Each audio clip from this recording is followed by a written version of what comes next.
Hello friends, आप सभी का वेलकम है हमारे यूट्यूब चैनल में। फ्रेंड्स, आज के इस वीडियो में हम बात करने वाले हैं आरआरबी एएलपी क्या होता है। इसके बारे में ए टू जेड मैं आपको जानकारी इस वीडियो में देने वाला हूं।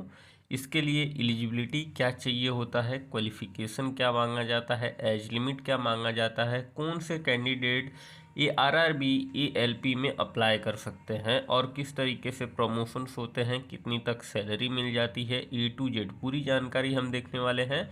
तो इस वीडियो में आप पूरा एंड तक बने रहिए। अगर आप हमारे चैनल पर नए हैं तो चैनल को सब्सक्राइब कर दीजिए और साथ ही साथ बेल आइकन को भी क्लिक कर दीजिए कि मेरे वीडियोस की जो भी नोटिफिकेशन रहे वो आप तक मिलता रहे। तो चलिए स्टार्ट करते हैं। तो गाइस, सबसे फर्स्ट हम बात कर लेते हैं कि ये आरआरबी एएलपी होता क्या है। तो देखिए, ये एक तरह का एग्ज़ाम है जो नेशनल लेवल का होता है। आरआरबी का जो फुल फॉर्म होता है वो रेलवे रिक्रूटमेंट बोर्ड होता है, और इस बोर्ड के तहत जो भी रेलवे के अंदर वैकेंसी आती हैं वो सभी वैकेंसी को निकाला जाता है। जो भी एग्ज़ाम कंडक्ट करवाने का काम होता है, रिजल्ट वगैरह निकालने का काम होता है, वो सभी आरआरबी जो रेलवे रिक्रूटमेंट बोर्ड है वो देखती है। तो अभी हाल में ही एक पोस्ट आया है जो असिस्टेंट लोको पायलट का है। इसका जो शॉर्ट फॉर्म होता है वही एएलपी होता है। तो इस पोस्ट के ऊपर वैकेंसी आई है, तो रेलवे रिक्रूटमेंट बोर्ड के तहत निकाली गई है।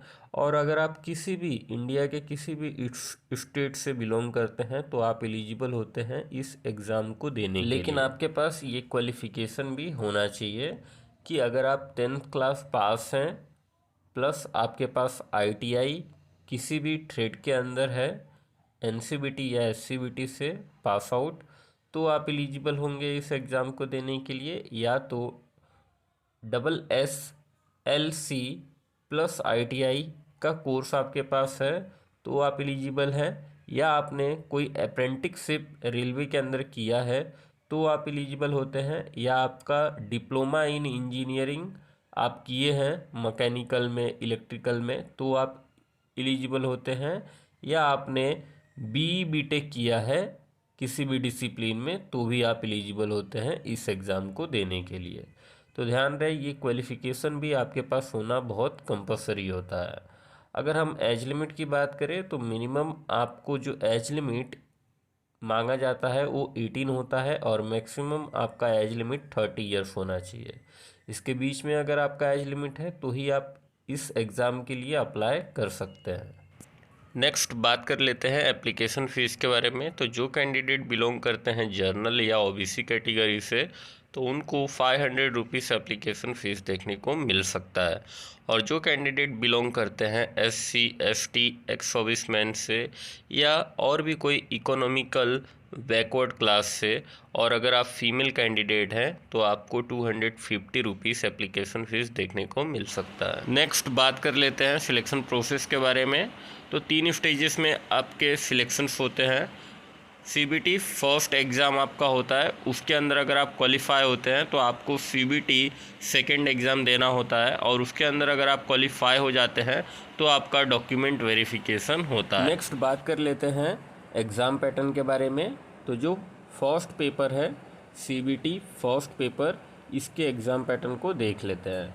तो इसके अंदर जो सब्जेक्ट्स हैं वो मैथ्स होते हैं, मेंटल एबिलिटी होता है, जर्नल साइंस होता है, जर्नल अवेयरनेस होता है। ये सभी सब्जेक्ट्स से क्वेश्चंस पूछे जाते हैं। 75 टोटल क्वेश्चंस पूछे जाते हैं और 75 मार्क्स के होते हैं। और जो ड्यूरेशन है वो आपको 1 आवर का दिया जाता है CBT टायर 1 के पेपर के लिए। और यहाँ पे 1/3 का निगेटिव मार्किंग रखा गया है। ईच रॉन्ग आंसर के ऊपर 1/3 मार्क्स आपका डिडक्ट किया जाता है।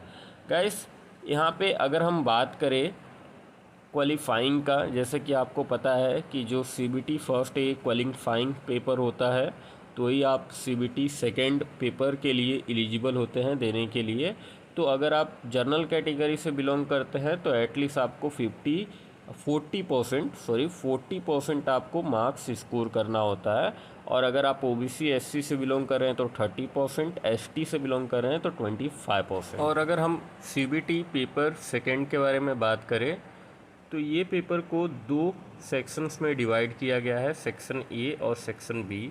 सेक्शन ई के अंदर जो सब्जेक्ट से क्वेश्चंस पूछे जाते हैं वो मैथ्स होता है, जर्नल इंटेलिजेंस एंड रीजनिंग होता है, बेसिक साइंस एंड इंजीनियरिंग के बेसिक जो क्वेश्चंस होते हैं वो होते हैं। तो गाइस यहाँ पे आप देख सकते हैं कि नंबर ऑफ़ क्वेश्चंस जो है वो टोटल 100 पूछे जाते हैं सेक्शन ए के अंदर, और ये 100 मार्क्स के भी होते हैं, और इनको जो ड्यूरेशन दिया जाता है, टाइम ड्यूरेशन, वो 90 मिनट्स का दिया जाता है सेक्शन ए को। इसके अंदर 1/3 का निगेटिव मार्किंग भी होता है। जो सेक्शन बी है ये आपके जो भी डिसिप्लिन्स हैं, जो भी ट्रेड हैं, उसके ही रिलेवेंट में क्वेश्चंस पूछे जाते हैं। टोटल इसमें जो क्वेश्चंस होते हैं वो 75 होते हैं, जो 75 मार्क्स के होते हैं, और जो टाइम ड्यूरेशन है वो 60 मिनट्स आपको दिया जाता है सेक्शन बी के लिए। अगर हम ये ओवरऑल टोटल पेपर की बात करें तो टोटल 175 क्वेश्चंस होते हैं और 175 मार्क्स के होते हैं, और जो टोटल ड्यूरेशन है इस पेपर का वो 2 आवर्स 30 मिनट्स का दिया जाता है। नेक्स्ट बात कर लेते हैं प्रमोशंस के बारे में। तो जब आप सिलेक्ट होते हैं तो आपको जो फर्स्ट पोस्ट दिया जाता है वो असिस्टेंट लोको पायलट का पोस्ट दिया जाता है, जिसको शॉर्ट फॉर्म में ALPV कहा जाता है। नेक्स्ट 2 या 3 साल के सर्विस के बाद आपको सीनियर असिस्टेंट लोको पायलट का पोस्ट दिया जाता है। नेक्स्ट उसके बाद आपको लोको पायलट सेंटर का पोस्ट दिया जाता है। नेक्स्ट उसके बाद आपको लोको पायलट गुड्स का पोस्ट मिलता है। तो ये आपके बेसिक 4 पोस्टिंग्स हो गए, और उसके बाद भी आपके पोस्टिंग्स होते हैं सीनियर लेवल पे, लेकिन स्टार्टिंग के बेसिक जो पोस्टिंग्स हैं ये आपके हो गए। और जिस तरीके से आपके प्रमोशंस होते हैं उसी तरीके से आपकी सैलरी भी बढ़ती है। जैसे कि असिस्टेंट्स लोको पायलट पे जो स्टार्टिंग सैलरी है वो 35,000 से लेकर 45,000 के बीच में आपको देखने को मिलता है। अगर आप यही बन जाते हैं सीनियर असिस्टेंट्स लोको पायलट तो यहाँ पे आपको सैलरी 65,000 से लेकर 75,000 के बीच में देखने को मिलता है। तो इस तरीके से आपकी सैलरी भी ग्रो करती है। तो गाइस मैं उम्मीद करता हूँ कि दी गई जानकारी आपको पसंद आई होगी। अगर जानकारी पसंद आई तो वीडियो को लाइक कर दीजिए, चैनल को सब्सक्राइब कर दीजिए, और साथ ही साथ बेल आइकन को भी क्लिक कर दीजिए कि मेरे वीडियोस की जो भी नोटिफिकेशन रहे वो आप तक मिलता रहे। और अगर आपको इससे रिलेटेड कुछ भी डाउट होता है तो आप मुझे कमेंट बॉक्स में ज़रूर बताएँ।